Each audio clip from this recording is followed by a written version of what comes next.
ಟೋಕಿಯೋದಲ್ಲಿ ನಡೆಯುತ್ತಿರುವ ವಿಶ್ವ ಅಥ್ಲೆಟಿಕ್ಸ್ನಲ್ಲಿ Trinidad and ಟೊಬ್ಯಾಗೊದ Kishan ವಾಲ್ಕಟ್ ಅಚ್ಚರಿಯ ಫಲಿತಾಂಶವನ್ನು ತಂದು ಈಟಿ ಎಸೆತದಲ್ಲಿ ಸ್ವರ್ಣ ಜಯಿಸಿದರು. ಜಪಾನ್ನ ಟೋಕಿಯೋದಲ್ಲಿ ನಡೆಯುತ್ತಿರುವ ವಿಶ್ವ ಅಥ್ಲೆಟಿಕ್ಸ್ ಸ್ಪರ್ಧೆಯ ಈಟಿ ಎಸೆತದಲ್ಲಿ ಪದಕ ಗೆಲ್ಲುವ ಪೈಪೋಟಿಯಲ್ಲಿದ್ದ ಭಾರತದ ನೀರಜ್ ಚೋಪ್ರಾ ಪಾಕಿಸ್ತಾನದ ಅರ್ಷದ್ ನದೀಮ್ ವಿಫಲರಾದರು.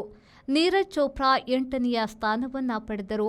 ಅಚ್ಚರಿ ಎಂಬಂತೆ ಭಾರತದ ಸಚಿನ್ ಯಾದವ್ 4ನೆಯ ಸ್ಥಾನಿಯಾಗಿ ಸ್ವಲ್ಪದರಲ್ಲಿ ಕಂಚು ವಂಚಿತರಾದರು.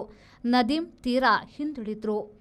ಕೆಶನ್ ವಾಲ್ಕಟ್ 88.16 ಮೀಟರ್ ದೂರ ಎಸೆದು ಬಂಗಾರ, ಗ್ರೆನಡಾದ ಅಂಡರ್ಸನ್ 87.38 ಮೀಟರ್ ಎಸೆದು ಬೆಳ್ಳಿ, ಯುಎಸ್ಎಯ ಕರ್ಟಿನ್ ಥಾಮ್ಸನ್ 86.67 ಮೀಟರ್ ದೂರ ಎಸೆದು ಕಂಚು ಗೆದ್ರೆ ಭಾರತದ ಸಚಿನ್ ಯಾದವ್ 86.27 ಮೀಟರ್ ದೂರ ಎಸೆದು 4ನೇಯವರಾದರು.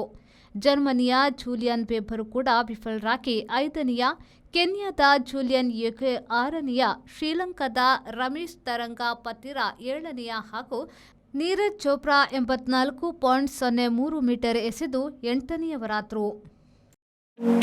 ಕಟ್ಟಡ ನಿರ್ಮಾಣ ಕ್ಷೇತ್ರದಲ್ಲಿ 45 ವರ್ಷಗಳನ್ನು ಪೂರೈಸಿದ ಕಾಸರಗೋಡಿನ ವಿಶ್ವಾಸನೀಯ ಸಂಸ್ಥೆ ಶ್ರೀ ಕೃಷ್ಣ ಹಾರ್ಡ್ವೇರ್ ಇದೀಗ ವಿಶಾಲವಾದ ರೀತಿಯಲ್ಲಿ ಹೆಚ್ಚಿನ ಸೌಲಭ್ಯಗಳೊಂದಿಗೆ ಪುರಾತನ ಶೈಲಿಯ ಮಣಿಚಿತ್ರ, ಮಾಡೆಲ್ ಲಾಕ್ಗಳಿಂದ ಹಿಡಿದು ಮನೆಯ ಸೌಂದರ್ಯವನ್ನ ಹೆಚ್ಚಿಸುವ ಸಣ್ಣ ಹಾಗೂ ದೊಡ್ಡ ರೀತಿಗಳ ನೂತನ ಲಾಕಿಂಗ್ ಸಿಸ್ಟಮ್, ಆಧುನಿಕತೆಗೆ ಹೊಂದಿಕೊಂಡು ಅಡುಗೆ ಕೋಣೆಗೆ ಬೇಕಾದ ಮಾಡ್ಯುಲರ್ ಕಿಚನ್ ವ್ಯವಸ್ಥೆ, ಕಿಚನ್ ಆಕ್ಸೆಸರೀಸ್, ವಿವಿಧ ರೀತಿಯ ಸ್ಟ್ರಾಂಗ್ ಹಾಗೂ ಶ್ರೇಷ್ಠ ಗುಣಮಟ್ಟದ ಲಾಕರ್ಗಳು, ವಿವಿಧ ಬ್ರ್ಯಾಂಡ್ಗಳ ಪೇಂಟ್ ಹಾಗೂ ಕಟ್ಟಡ ನಿರ್ಮಾಣಕ್ಕೆ ಬೇಕಾದ ಎಲ್ಲಾ ರೀತಿಯ ವಸ್ತುಗಳು ಒಂದೇ ಕಡೆ ನಿಮ್ಮ ಬಜೆಟ್ಗನುಗುಣವಾಗಿ ಶ್ರೇಷ್ಠ ಗುಣಮಟ್ಟದ ಸಾಮಗ್ರಿಗಳು ಕೈಗೆಟಕುವ ದರಗಳಲ್ಲಿ ಲಭ್ಯ.